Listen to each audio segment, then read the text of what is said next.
여러분 한 주 어떻게 살아오셨나요? 잘 지내셨나요? 네. 어, 여러분 인생을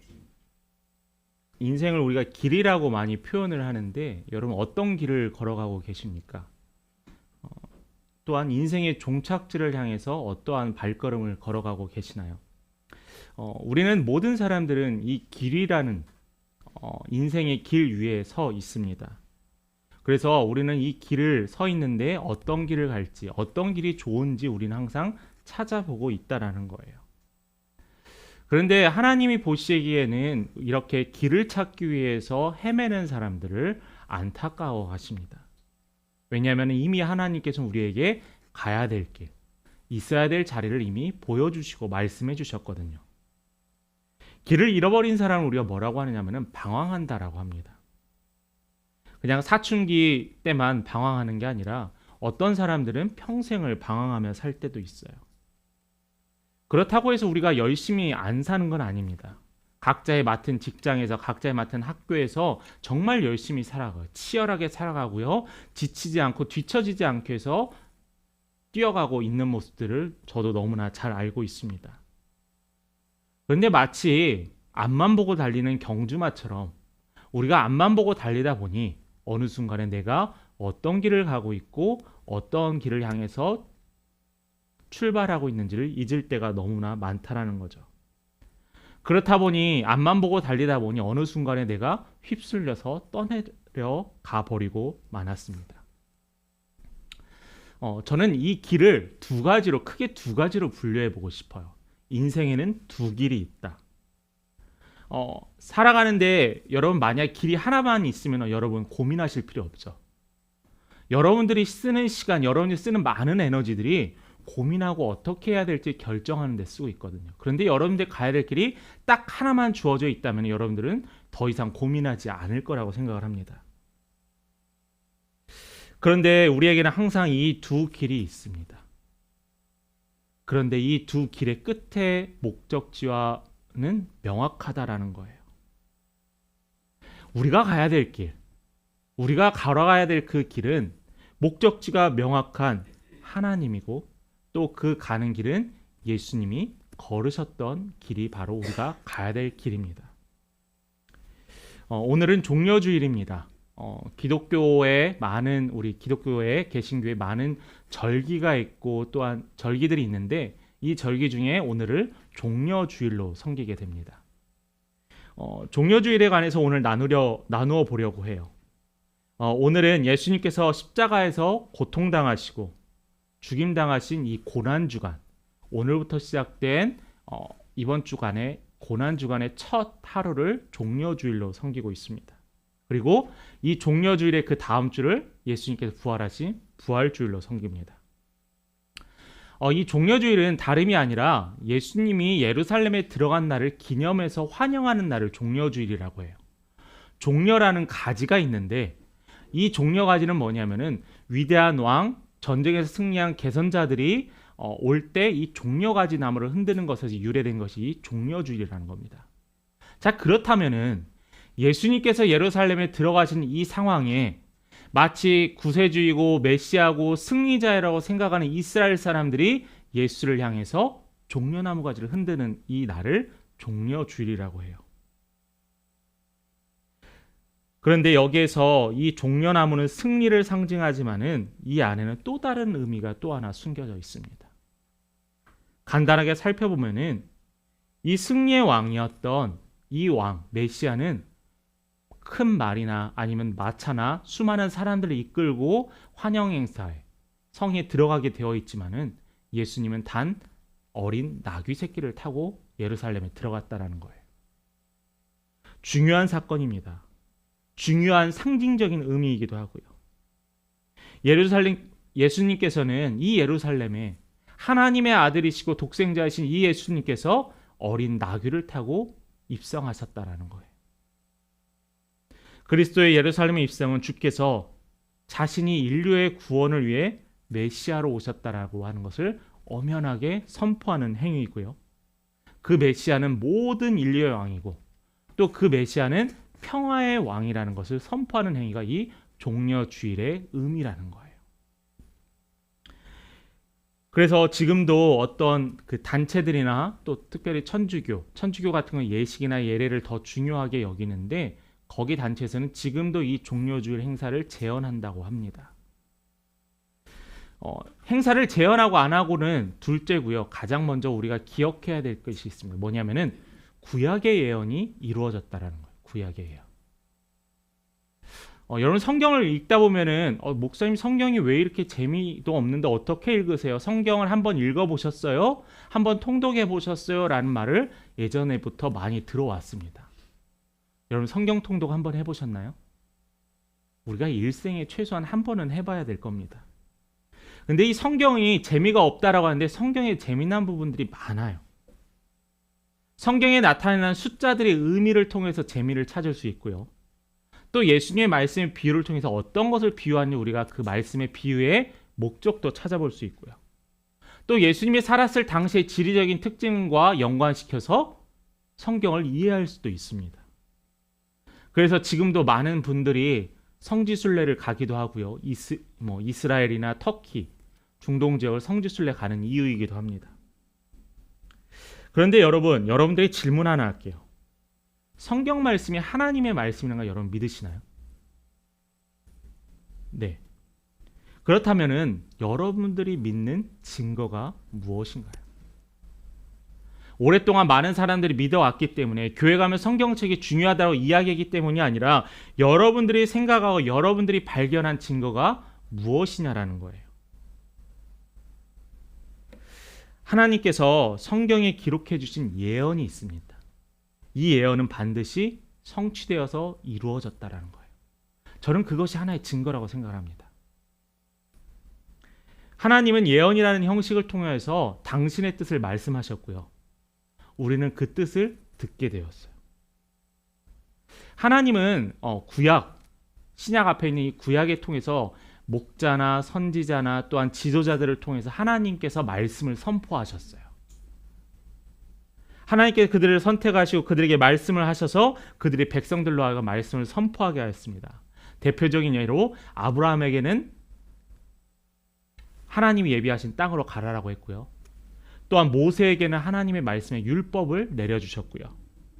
또한 선지자들에게는 예언의 말씀을 이야기하셨습니다. 그리고 백성으로 하여금 그들의 지도자들이 하는 말을 듣고 순종하게 했습니다. 구약 성경이 바로 그러한 역할을 갖고 있다라는 거예요. 신약에 보면 근데 반면에 신약에 보면은 어떤 것으로 표현될 수 있냐면 말씀을 이루기 위하여예요. 구약에 하나님께서 예언하신 선지자를 통하여 하신 말씀들이 신약에는 뭐냐면 이 말씀을 이루기 위하여 신약의 시대가 예수님의 탄생이 이루어졌다라는 거예요. 자, 또 다른 말로 표현하자면은 하나님께서 말씀을 지키셨다라는 겁니다.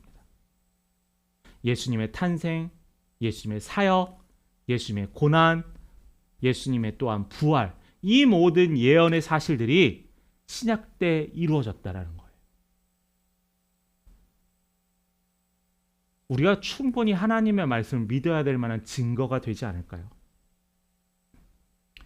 우리에게 이미 구약에서 경고하시기도 위로하시기도 하고요. 소망을 품게도 하셨습니다. 왜 그렇게 하셨을까요? 하나님은 우리에게 끊임없이 얘기하고 싶었어요. 귀를 막고 있는 이스라엘 백성, 현재 우리 하나님의 말씀은 수없이 많지만 그 말씀대로 살아가지 않는 우리들의 연약한 모습, 여러분, 하나님께서는 끊임없이 우리에게 이야기하고 계셨어요. 오늘 이 본문이 구약의 예언이 이루어진 또 하나의 증거가 됩니다. 오늘 본문에 우리가 읽었지만은 예수님께서 예루살렘에 나귀를 타시고 입성하게 되어지셨습니다. 평화와 겸손의 왕, 만유의 왕, 인류를 구원할 메시아로 예루살렘에 들어가게 되셨다는 거예요. 근데 이 말씀이 스가랴를 통해서 먼저 이미 예언되어졌다는 겁니다. 스가랴 9장 9절의 말씀 함께 봉독하겠습니다. 스가랴 9장 9절입니다. 시작. 시온에 따라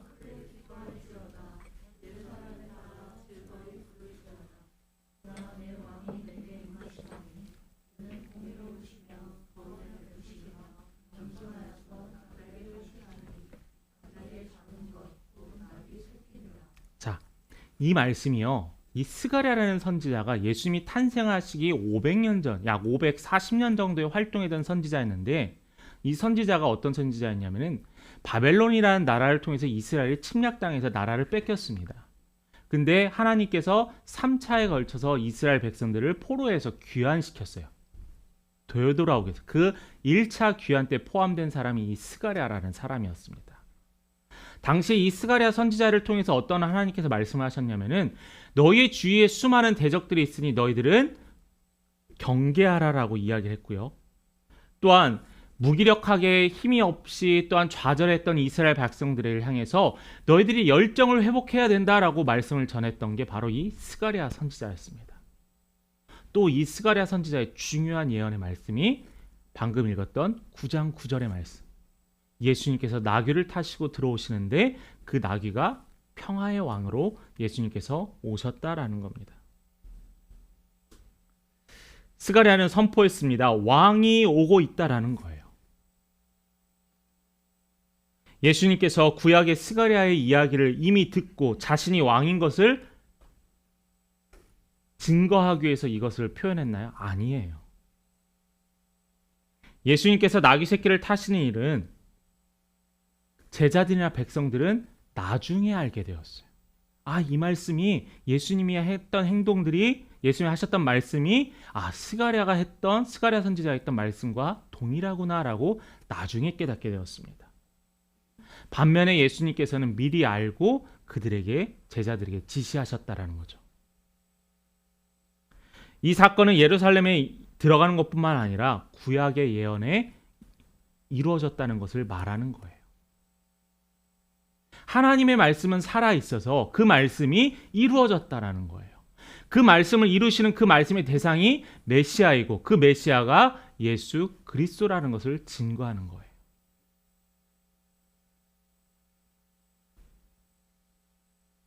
구약은 메시아 오실 그리스도에 관한 예언된 책입니다. 예수가 누구인지, 예수가 어떤 분인지, 예수가 왜 왔는지, 또 무엇을 행했는지 예언했던 말씀들이에요. 이것을 근거로 예수님이 지금 예루살렘에 들어가는 것은 말씀이 이루어졌음을 확인하는, 그 말씀을 이루시는 예수가 바로 메시아임을 증거하는 중요한 근거가 된다는 겁니다. 두 번째입니다. 설교 앞부분에서도 이야기했지만 우리 앞에는 두 가지의 길이 놓여 있다라고 했잖아요. 근데 이 두 가지 길의 끝은 다릅니다. 한 길은 멸망이고요. 한 길은 천국을 향한 문입니다. 제가 말씀을 전하며 종종 곤란한 피드백을 받을 때가 있습니다. 성경에 대한 해석은 다를 바가 없는데 제가 어느 부분에 강조를 하고 어느 부분에 대해서 더 많은 해석을 함으로 사람들의 오해를 불러일으킬 때가 있어요. 그런 오해를 종종 받기도 합니다. 성경 안에서도요, 오해를 한 기록들이 있습니다. 여러분 잘 아시는 가인과 아벨의 이야기를 보면은 가인이 동생인 아벨을 죽였던 이유는 오해에서 발생했던 거예요. 똑같이 하나님께 예배를 드리고 예물을 드렸지만은 하나님께서 아벨의 예물만 받으시는 것을 보고 하나님께서 아벨만 사랑하고 자신을 사랑하지 않고 미워하신다라는 오해를 통해서 결국 그는 동생 아벨을 죽이게 되었다라는 겁니다. 이러한 오해를 인한 불행이 지금도 계속돼요. 이 오해로 인한 불행이 이 예수님께서 오늘 마태복음 21장에 일어나는 이 시대에도 동일하게 작용하고 있다는 겁니다. 이미 구약의 예언을 통해서 말씀하셨고 구약의 예언을 통해서 예수님께서 말씀하신 이 모든 사건이 있음에도 불구하고 사람들은 오해했어요. 똑같은 사실이 있는데 어떤 사람들은 그 예수님의 말씀하신 사실에 대해서 전혀 개의치 않고 어떻게 했냐면은 자신들이 원하는 바, 자신들이 바라는 바로 생각하고 해석했다라는 거예요. 그래서 저는 이 두 길에 엄연한 차이가 있다라는 겁니다. 예수님께서 나귀를 타고 걸어가시는 예루살렘에 들어가시는 길이 다르고요. 또 그 길에서 예수님을 환영하는 사람들이 바라보는 예수님은 다른 예수님이라는 겁니다. 당시 유월절은 예수님이 예루살렘 성에 들어갔던 유월절은 이스라엘의 중요한 3대 절기 가운데 하나였는데 모든 지역에 흩어졌던 이스라엘 사람들이 이 예루살렘 성전으로 모이게 되어 있어요. 자, 이 모이게 되면서 사람들은 어떠한 이야기를 할까요? 예수에 대한 소문들은 다 이미 듣고 있었습니다. 갈릴리에서 했던 기적, 사마리아에서 했던 기적, 예루살렘에서 했던 기적들, 또 어떤 말씀을 가르치시고 어떤 귀신을 쫓아내시고 어떤 자를 치유하시고 또 어떤 자들, 수많은 자들을 먹이셨다는 그 많은 소문의 사실들을 듣고 그들은 예루살렘 성전에 오면서 어떤 생각을 했냐면은 예수가 우리를 구원해낼 자라고 생각했어요. 여기까지는 틀리지 않습니다. 예수가 우리를 구원해낼 자라는 게 틀리지 않아요. 그런데 여기에서 다른 불행이 있는데 어떤 불행이냐면은 예수가 그들을 로마로부터 독립시켜줄 왕으로 해석했다는 거예요. 자, 똑같은 예수, 지금까지 모든 사역을 했던 예수가 동일한데 당시 이스라엘 백성들은 예수를 자신들을 독립시켜줄 왕으로만 해석했다는 거예요. 그러나 예수님의 목적은 뭐였죠? 죄악에 빠진 이스라엘 백성들을 또한 인류를 구원해내실 메시아, 구원자로 오셨다는 것을 선포하기 위함이었습니다. 물론 이스라엘 백성들이 성경에 근거한 믿음이었지만 유대인들은 자신들의 바램대로 성경을 해석했어요. 마치 지금 시대에 이단들과 교주들이 자신들의 이익과 세를 불리기 위해서 성경을 자신의 자의대로 해석하고 또한 자의대로 판단하는 것, 그때와 지금과 별로 다를 바가 없다라는 겁니다.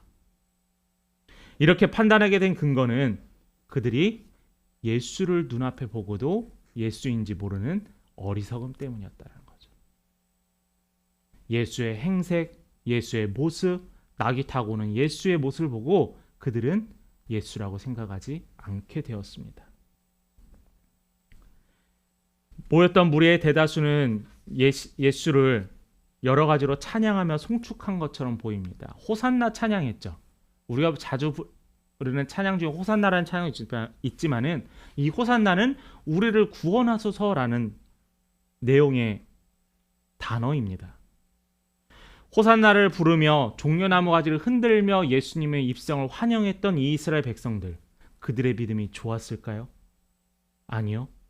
그들의 믿음은 몇 시간, 며칠 뒤면 완전히 180도 바뀌게 되었습니다. 왜 그렇게 됐을까요? 그들은 예수님이 가시던 길에 그 목적지를 향하고 있지 않았기 때문이에요. 그들은 지금 자신들의 궁핍함, 자신들의 서러움, 자신들의 나라의 독립만을 위해서 한 예수를 원했기 때문에 예수님이 바라시는 그 예수님의 모습에는 그들은 만족하지 못했다라는 겁니다. 마지막 세 번째입니다. 예수님께서 분명하게 오신 목적이 있어요. 예루살렘 성에 들어가신 목적이 있어요. 그 목적이 뭐냐면은 이 땅에 평화의 왕으로 오셨다는, 평화의 왕. 기도 제목들 나누는 가운데 평안을 주시옵소서라는 기도의 제목들이 상당히 많습니다. 여러분들 평안을 달라고 기도들 많이 하실 거예요. 뭐 어려울 때, 또 긴급한 일들이 생길 때 평안을 달라고 이야기를 합니다. 잘 되게 해달라는 기도보다 하나님 잘 되는 것도 바라지 않으니 마음에 늘 평안 주시옵소서라고 기도를 많이 합니다. 이 평화, 이 평안 바로 누가 허락하시냐면 예수가 허락하신다는 거예요. 예수님께서 3년간 사역을 하시며 이 모든 소문이 예루살렘에 퍼졌습니다. 그랬기 때문에 예수가 예루살렘 성에 들어올 때 사람들은 예수를 환호할 수밖에 없었어요. 그래서 나를 구원하소서라고 했습니다. 그들은 전쟁에서 승리한 승리자를 원했던 거예요. 그러나 예수님은 누구로 오셨다고요? 이 땅에 평화의 왕으로 오셨다라고 이야기하고 있어요. 그 증거가 있습니다. 상징적인 모습이 있어요. 2절 말씀을 한번 보도록 하겠습니다. 본문 2절입니다. 같이 읽습니다. 이르시되 너희는 맞은편 마을로 가라.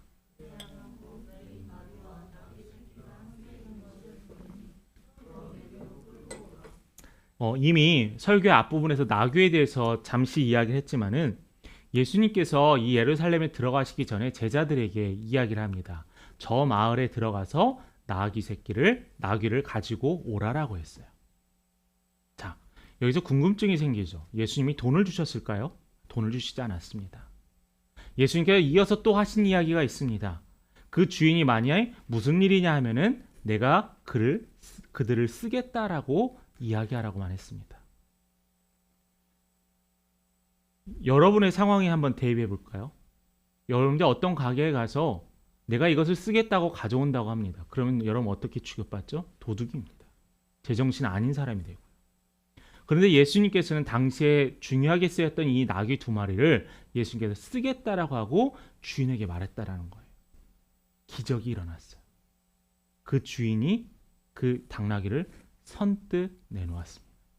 이것도 기적이에요. 예수님께서 그들을 필요로 하신다는 말에 즉시 빌려주게 되었습니다. 예수님에 대한 의도가 있습니다. 스가랴에 대한 특별한 강조의 의미가 있어요.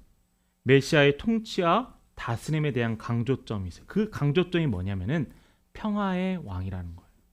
왜 큰 말과 사람들의 환호를 받을 수 있는 마차를 타지 않았을까? 왜 하필이면 연약하고 작은, 그것도 어린 나귀를 타고 입성하셨을까? 누가복음 2장 14절 예수님의 탄생에 관련된 기록들에 보면 이 말씀이 나타나 있습니다. 지극히 높은 곳에는 하나님께 영광, 땅에서는 기뻐하심을 입은 사람들 중에 뭐라고 했죠? 평화로다라고 했어요. 예수님께서 탄생하시면서 이루셨던 구약의 예언의 말씀이 뭐였냐면은 이 땅에 평화를 이루기 원하셨다라는 거예요.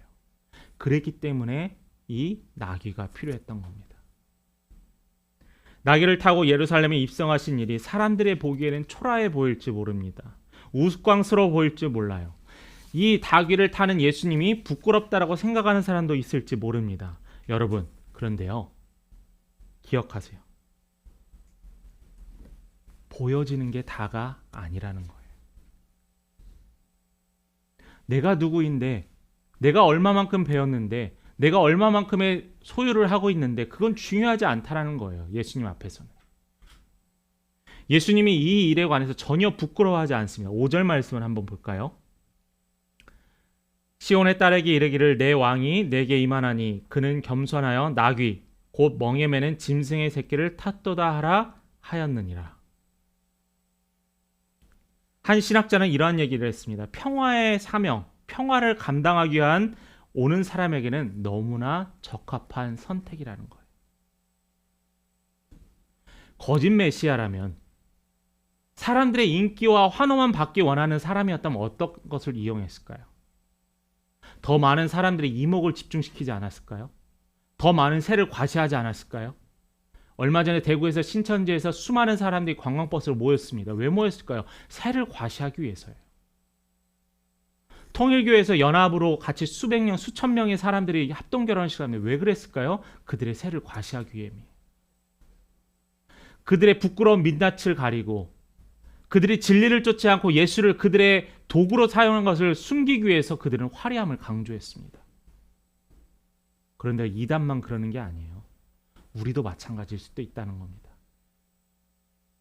내가 혹시, 여러분들이 혹시 예수의 말씀을 내가 이용만 하는 건지, 예수의 말씀을 내가 필요한 것만 선택해서 내가 사용하고 있지 않는지, 왜 예수가 전체적으로 그의 삶을 통해서 걸었던 그 길에 대해서는 바라보지 않고 이 정도만 하면 됐다, 이 정도의 헌신만 하면 됐다, 이 정도만 믿음 성장하면 됐다라는 잘못된 결론을 내리고 있지는 않는지 우리는 스스로를 분명히 돌아봐야만 합니다. 우리가 꾸릴 필요가 없어요. 예수님의 모습에 실망했던 이스라엘 백성들이 예수를 조롱하며 핍박하였습니다. 후에 유대인들과 로마 군인들이 예수님을 십자가에 못 박으면서 그에게 어떤 옷을 입혔죠? 바로 왕이 입는 홍포를 입혔습니다. 머리에는 왕이 쓰는 면류관 대신 가시면류관을 씌웠고요. 십자가 위에는 유대인의 왕이라는 팻말을 붙여놨습니다. 진짜 유대인의 왕이라서 이랬을까요? 예수를 조롱하기 위함이었어요. 예수님을 거절하면 주신 평화를 잃어버리게 됩니다. 예수님을 거절한 이 이스라엘 백성들은 예수님이 돌아가시고 약 40년 뒤에 예루살렘 성이 다 아예 무너지는 것을 경험하게 돼요. 결국 그들은 멸망의 길로 가게 되었습니다. 그분은 승리의 왕이지만 대적들을 정복하지 않고 평화를 전하기 위해 오셨다는 것을 확인할 수 있어요. 예수님이 우리를 벌하기 위해 오신 게 아니에요. 예수님이 우리를 구원하기 위해 오셨어요. 하나님은 우리를 벌하기 위해, 우리를 힘들게 하기 위해 말씀을 이야기하지 않으셨어요. 우리를 하나님의 사랑 가운데 살게 하기 위해서 말씀을 전하셨다는 거예요. 기독교는 교회에 가면은 왜 이렇게 하지 말라는 게 많지 하는데, 그것은 왜 그러냐면은 연약한 우리, 어린아이 같은 우리를 늑대와 낭떠러지로 인도치 않기 위해서 우리에게 보호하기 위한 보호막이라는 겁니다. 하나님의 백성들이 이제 두려워하지 않아야 될 이유, 하나님의 구원의 역사를 소망해야 될 이유가 바로 여기 있다라는 거예요. 예수님이 오신 목적이 무엇인지를 알고 예수님이 걸으셨던 그 길을 분명히 우리가 안다면은 우리의 삶의 방향은 올바른 방향으로 향할 수 있게 된다는 것, 여러분 꼭 믿으시기 바랍니다. 말씀을 마무리합니다. 요한복음 14장 6절, 여러분 암기하신 분도 많으실 텐데 우리 한번 이 말씀 같이 봉독하겠습니다. 시작. 예수께서 이르시되 내가 곧 길이요 진리요 생명이니 나로 말미암지 않고는 아버지께로 올 자가 없느니라. 이 말씀을 언제 예수님께서 하셨냐면은 6월절 지나고 마지막으로 제자들과 식사하시면서 했던 말씀이 이 본문의 말씀입니다. 제자들에게 십자가의 이야기를 했더니 제자들이 두려워하기 시작해요. 예수님이 어디 가신대? 예수님 죽으시는 거야? 고난당하시는 거야? 하면서 제자들이 동요하기 시작해요. 그때 하셨던 말씀이 바로 오늘 이 요한복음 14장 6절의 말씀입니다. 뭐라고 하셨죠? 내가 길이다라고 했어요. 여러 가지 너희들이 가야 될 길 가운데 하나인 길이 아니라 예수 자체가 길이라는 거예요. 예수 외에는 다른 길이 없다라고 선포하는 거예요. 두려움과 걱정에 빠져있던 제자들을 향해서 나를 쫓으라, 내가 걸었던 그 길을 따르라라고 예수님께서 말씀하시는 겁니다. 제자들처럼 예수님이 뒤를 쫓는 것처럼 모습만 보이라는 게 아니에요. 우리의 삶이 변화해야 돼요. 우리가 결단해야 돼요. 삶의 방향이 바뀌어야 되고 여러분이 결단한 모습들이 나타나야 돼요.